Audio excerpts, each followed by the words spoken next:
안 보던 질문 나오니까 어떻게 돼? 모의고사 여러분, 학원 모의고사 그 점수 우리 안 믿어. 왜? 학원 모의고사 예를 들어서 작년 가서 민법 80이 나오는데 본 시험 가니까 45점, 50점 나오는 거야.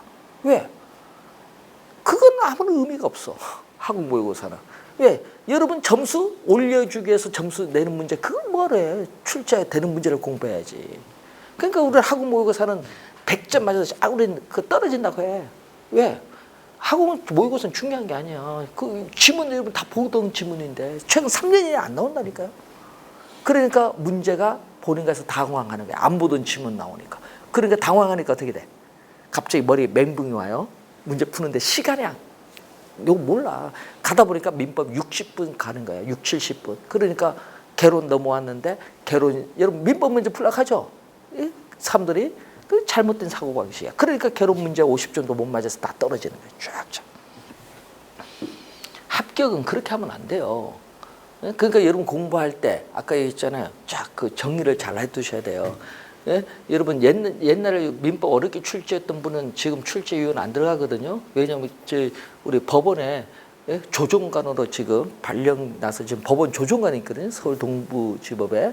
그래서 그분은 출제위원 바빠요. 조종 이게 하는 게. 그래서 출제위원은 최근 2년간 안 들어가서 최근 2년 동안 민법 쉬운 거야. 예? 그럼 올해도 작년 수준 나오겠죠.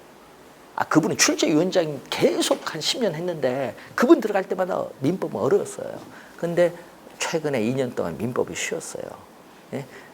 그러니까 올해도 민법은 작년 수준 정도 출제한다.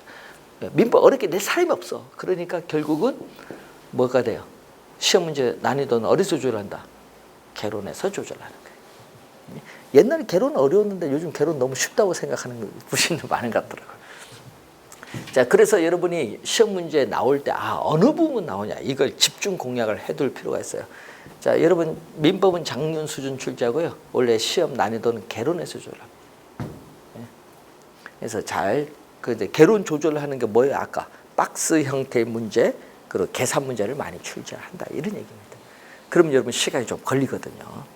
자, 그것은 나중에 또 푸는 방법이 있으니까 우선은 이제 요거는 계산 문제는 안 나오잖아요. 그래서 작년에 박스 형태로 나왔는데 올해는 박스 형태가 아닌 다른 형태로 출제를 우리가 예상을 하고 있습니다. 그래서 한번 잘 확인을 좀 해두시고, 자, 여러분 거기에 보니까 4페이지에 그게 중간에 표가 하나 나오죠.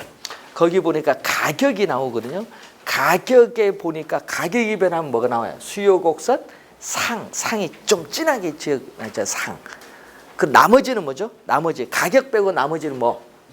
이 외의 요인이잖아요. 그럼 이거는 수요 곡선 자체가 이동하는 수요의 변화입니다. 그 밑에 가격 빼고 나머지는 다 무슨 요인? 가격 빼고 나머지는 이 수요의 변화 요인이다. 수요의 변화 요인 나머지는. 그럼 예를 들어서 시험 문제 제일 우선 많이 출제되는 게 뭐죠? 우선 소득이에요. 자, 여러분 소비자의 소득 수준이 향상된다. 소득이 향상됐을 때 두 가지 경우를 기억해 두면 되는데, 소비자의 소득이 높아졌을 때 소비자들의 수요량이 증가시킬 수도 있고 줄일 수도 있거든요. 자, 예를 들어서 소득이 증가했을 때 소고기에 대한 수요량은 증가하는데 돼지고기 수요는 줄어요. 그 소고기가 뭐다? 정상제라면은 돼지고기는 무슨 상품? 소고기에 비해서 열등제다. 요걸 우선 구분 잘 해두셔야 돼. 시험 문제. 자, 소득이 증가했을 때 수요량이 증가하는 상품은 정상제. 소득이 증가했을 때 오히려 수요량이 줄어드는 상품은 열등제다. 요거 상당히 중요하거든요.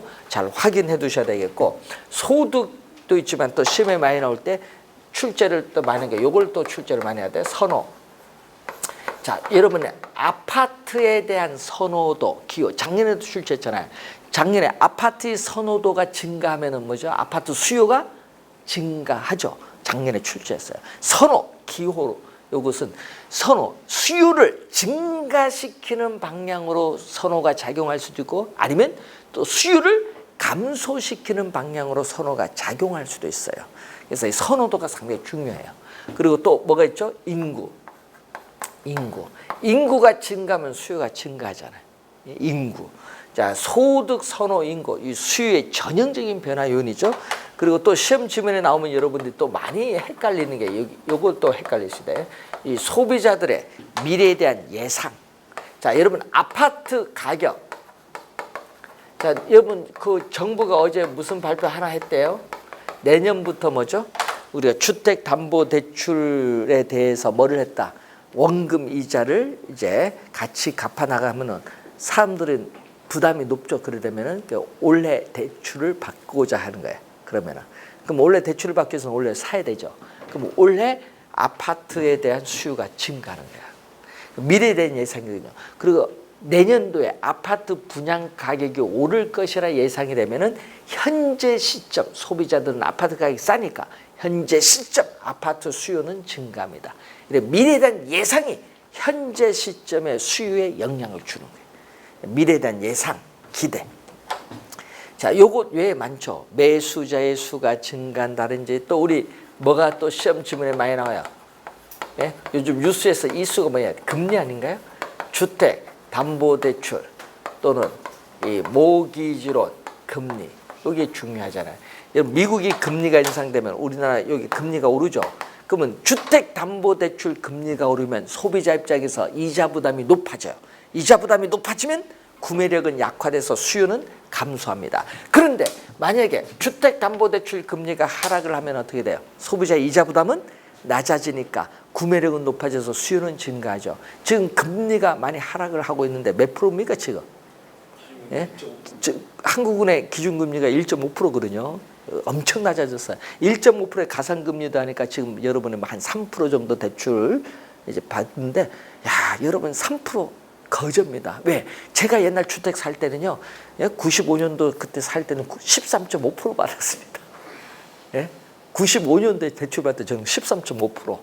아, 그게 여기 20년 지났더니 왜 이게 3.3% 나오냐? 그러니까 우리 옛날 이자 100만 원 하면 지금 얼마? 예? 13% 하면 지금 이제 3%는 4배 차이잖아요. 그러니까 이자 부담이 별로 안 되죠. 우리 100만 원 낼 때 지금 얼마네요? 20만 원 내요. 화폐 가치는 더 떨어졌죠. 20년 지나서. 그러니까 여러분 부담 별로 안 돼요. 20만 원 정도 내는 건. 우리 받을 때하고 다릅니다. 그래서 우리는 화폐 가치도 높고 이자도 많이 냈는데, 그래서 요즘 대출 받는 사람 진짜 행운인 것 같아요. 예? 그러니까 금리가 영향을 진짜 많이 줘요. 예? 지금 여러분이 금리가 싸잖아요. 그러니까 미국이 금리가 인상해도 우리나라 금리 바로 올리기는 어렵거든요. 뭐 자본 빠져나가도 금리 해봐야 3.5% 정도밖에 안 돼요. 올라도 내년에. 그 왜 그러냐면은 우리 경기가 워낙 침체하다 보니까 금리 올리면 부작용이 더 심해서 올리지도 못해 많이. 예? 그러니까 여러분 금리가 상당히 이제 낮은 상태. 요게 시험에 또 많이 내고요. 또 요즘에 여러분이 또 요즘에 우리 보면 세금이잖아요. 세금 하면 시험에 나온 건 뭐죠? 보유세인 재산세, 종합부동산세인데 세금 감면하나, 또 양도소득세 감면하느냐. 그러면 우리나라는 시험 뭐에 영향을 많이 받아요? 양도소득세잖아요.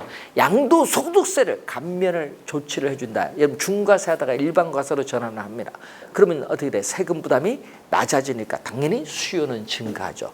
뭐 취득세를 낮춘다. 여러분 취득세 지금 몇 프로죠? 1%잖아요.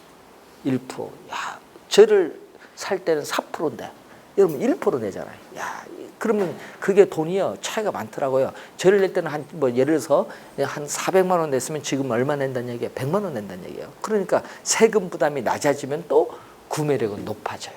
세금에 또 영향을 또 많이 주고. 그리고 여러분 시험에 나오면요 진짜 여기서 잘 틀려요. 작년에도 그렇지만요 올해도 하여튼 대체제 보완제 가격이 나오면은 여기서 잘 틀려요. 여러분이 연관제인 대체제 보완제 가격인데 출제위원들은 어디서 출제한다? 당연히 대체제 가격에서 출제위원들은. 그래서 여러분이 보완제보다는 뭐를 생각합니다. 여러분 시험 문제는 대체제를 생각만 해도. 왜? 출제위원들은 대체제를 진짜 좋아해요. 저도 대체제 돼요. 예? 부동산에서는. 그러면 시험 문제에 작년에 뭐가 나왔어요? 아파트 시장 나왔거든요. 그러면 작년 시험에 대체 주택에 있어서의 가격이 오르면 어떻게 돼? 여러분 대체 주택의 가격이 오른다. 네? 그럼 작년에 이렇게 출제했잖아요. 그럼 대체 주택 가격이 오르면 인상이 된다. 그러면 어디서 따지는 거예요 지금? 대체 관계가 나왔으니까 아파트 시장에서 따져야죠. 그러면 아파트 가격, 아파트 수요량이다. 수요 곡선은 일반적으로 우하향한데 가격은 변화가 없어요. P0. 그럼 수요량은 지금 Q0인데 자 지금 뭐만 변한 거야? 대체재인 주택 가격만 오른 거예요. 다른 건 변화가 없는데.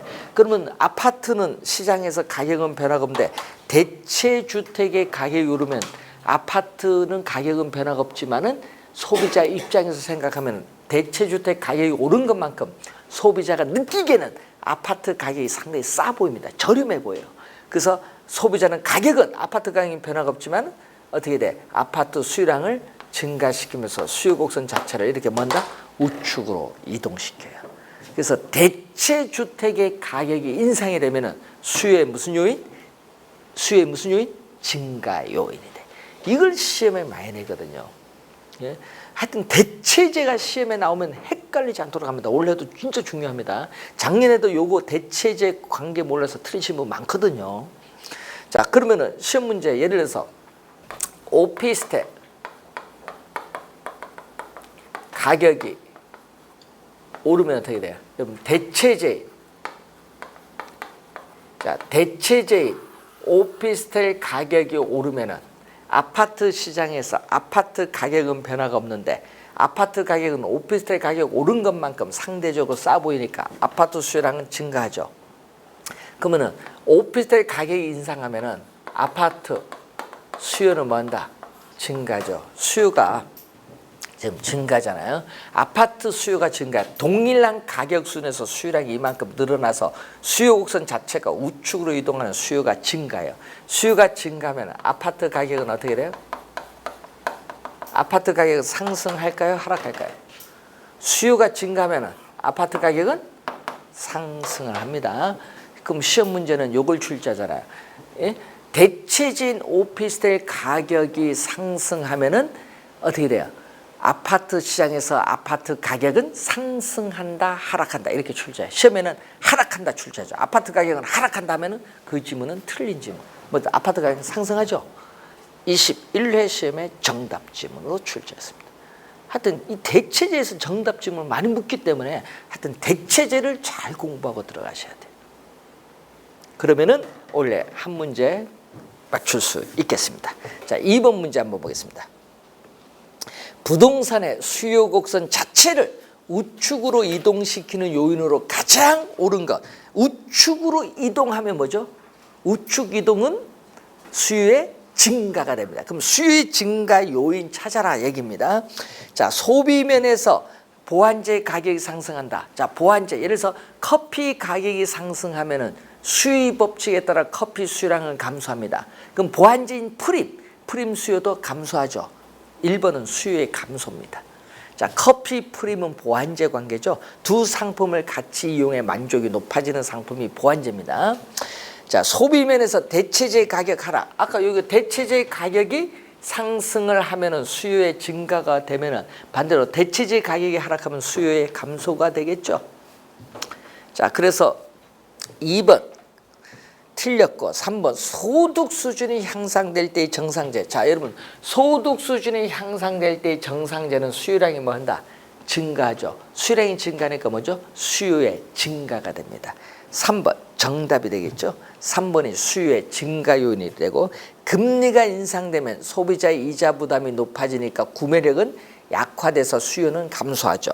자, 생산 요소의 가격이 상승한다. 생산 요소의 가격, 예를 들어서 노동에 대한 가격, 임금이 상승하면 생산비가 상승합니다. 생산 요소의 가격은 생산비입니다. 그럼 생산비가 상승하면은 기업은 공급을 줄이죠. 공급의 감소입니다. 5번은 공급의 감소 요인이 된다는 거죠.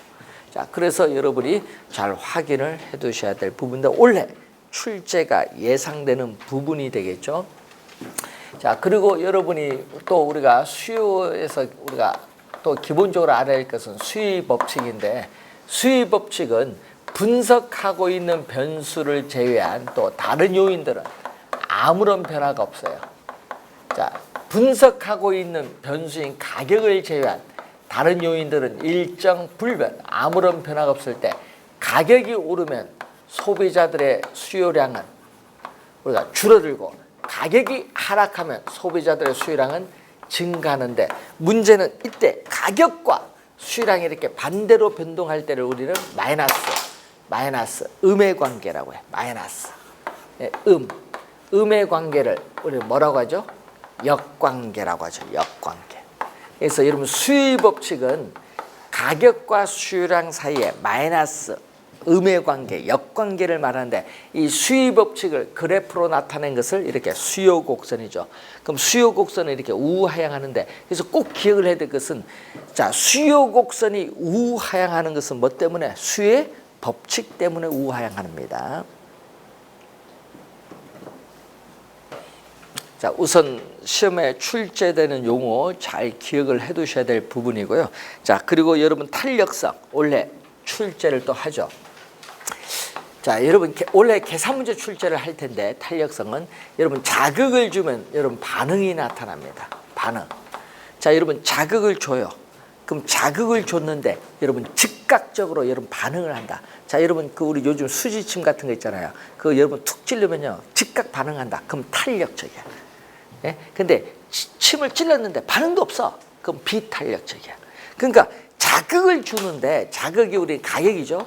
그러면 가격이라는 자극을 주는데 그 반응을 나타내는 소비자들의 수요량인데 가격이 변했을 때 소비자들의 수요량이 즉각적으로 민감하게 반응하면 탄력적이라는 용어를 사용하고 그리고 가격이 변했을 때 소비자들의 수요량이 즉각적으로 민감하게 반응하지 않는다면 비탄력적이라는 용어를 사용해요.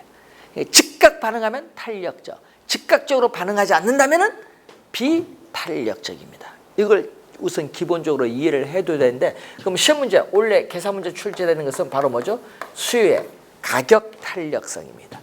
그러면 가격이 바로 자극을 주는 게 가격이거든요. 그러면 수요의 가격 탄력성이 원래 출제를 할 텐데 자, 가격 탄력성은 뭐죠?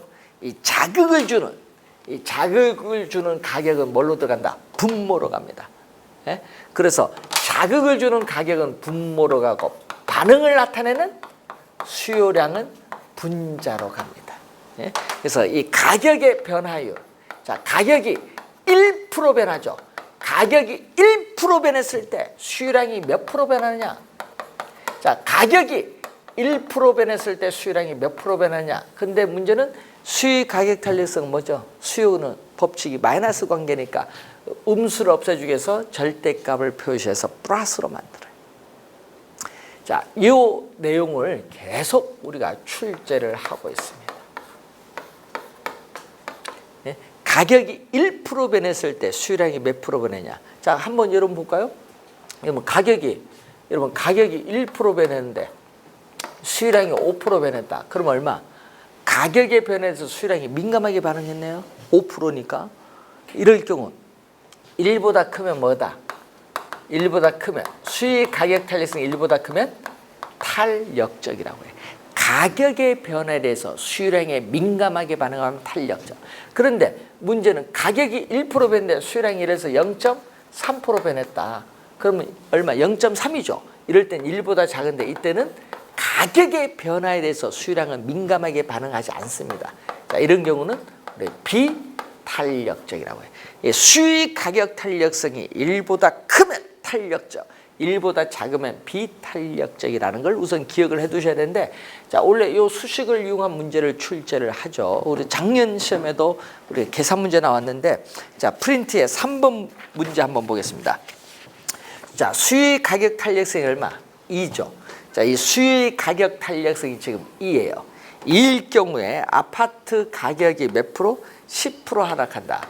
자, 여러분 아파트 가격이 10% 하락을 한다면 아파트 수요량은 얼마나 변하게 되냐? 여러분 아파트 수요량은 어떻게 돼? 가격에 대해서 아파트 수요량인데 여러분 수의 법칙 배웠잖아요. 가격이 하락하면 수요량은 뭐 한다? 증가한다. 이거 기본이잖아요. 그러면 수요량은 증가하거든요. 그럼 아파트 수요량은 몇 프로 증가? 10% 요거 곱해주면 양변에 10% 곱해주면 몇 프로? 20% 뭐 한다? 수요량은 증가한다. 이게 정답. 이게 작년에 출제했어요. 이거 계산이 안 돼. 근데 문제는 20% 나왔는데 시험 문제 가서 증가했는지 하면서 이걸 모르는 게 또 뭐죠? 수요의 법칙이야. 가격이 오르면 수요량은 감소하고 가격이 내리면 수요량은 증가한다. 여기 포인트. 20% 증가한다. 3번 정답이죠. 여러분 작년에 이렇게 출제했거든요. 그래도 못 풀어요. 간단한데 뭐 얼마 안 걸리죠? 5초밖에 안 걸려요. 그러면 계산 문제 나오잖아요. 그럼 계산 문제 나올 때 이렇게 나오잖아요. 번호가 이렇게 주어졌잖아요. 여기 1번, 2번, 3번, 4번, 5번이잖아요. 예? 그럼 계산 문제 쭉 나올 때 계산 문제는 여러분 이런 건 풀어야죠. 이건 5초 안 걸리잖아요. 그럼 여기서 지금 아까 답이 3번 나왔다. 그럼 3번 체크 딱 해서요. 계산 문제. 예? 쉬운 거잖아요. 이런 건 딱 체크해 두면요. 어떻게 돼? 나머지 계산 문제 몇 개 나와요. 그럼 예를 들어서 10문제 나왔는데 여기 하나 3번이다. 예? 10문제인데 하나가 3번 자기가 확실히 이거 답이다. 그럼 체크 딱 됐어. 그럼 계산 문제 시간이 없어. 민법 풀고 개론 풀었는데 시간이 없어. 계산 문제 제일 맨 마지막에 풀어야 되는데 시간이 없다. 그럼 9문제 다 어떻게 돼? 3번 찍으면 안 되지. 3번 하나 답이 나왔는데 나머지 번호 들어가야 돼. 예, 나머지 번호에. 예? 그리고 투자론 가면은 해석하는 게 있어. 표가 주어지고 이 표에 대해서 해석하는 질문이 있어요. 1번, 2번, 3번. 1번 요 표를 가지고 해석할 때 답은 1, 2, 3번이 아니야. 그러면 4, 5번 나오는데 4, 5번 나오거든요. 그러면 찍을 때도 4, 5번 찍어야 돼. 작년에 표 나왔을 때 답이 다 4번이었어. 출제위원들이 1, 2번 안 내. 해석하는 문제는 뒤에 4, 5번이 답이야. 그러니까 요령을 알아야 돼. 그럼 4, 5번 답인데 4번 찍을 거냐 5번 찍을 거냐 그건 또 답을 봐야 돼. 답지를. 왜냐? 1번이 답이 8개, 8개, 8개, 8개, 8개거든. 그럼 본인이 완벽하게 24, 5문제 풀었다. 답 체크했을 거 아니야. 계산 문제 2개 딱 들어가니까 쉬운 거 2개 풀어서 딱 들어갔는데 딱 봤더니 답이 4번이 봤더니 26개 답을 딱 봤더니 4번이 3개밖에 없다. 그러면 4번 5개가 비네. 그렇죠. 그럼 나머지 계산 문제 전부 다 몇 번 찍어? 전부 4번 찍으면은 몇 개 맞아? 5개 맞잖아요. 작년에 쫙 다 찍었더니 4개 맞잖아요. 작년 4번 다 계산 문제 4개, 2번 4개잖아요. 그러니까 계산 문제 빼고 완벽하게 공부해놔야 돼. 그래야 그걸 가지고 계산 문제 찍어 들어가면 계산 안 풀어도 4, 5문제 맞아 들어갑니다. 그게 중요한 게 계산 풀면서 틀리는 것보다 안 풀고 맞는 게 중요한 거지. 그렇잖아요. 그런 게 중요한 거지, 여러분은.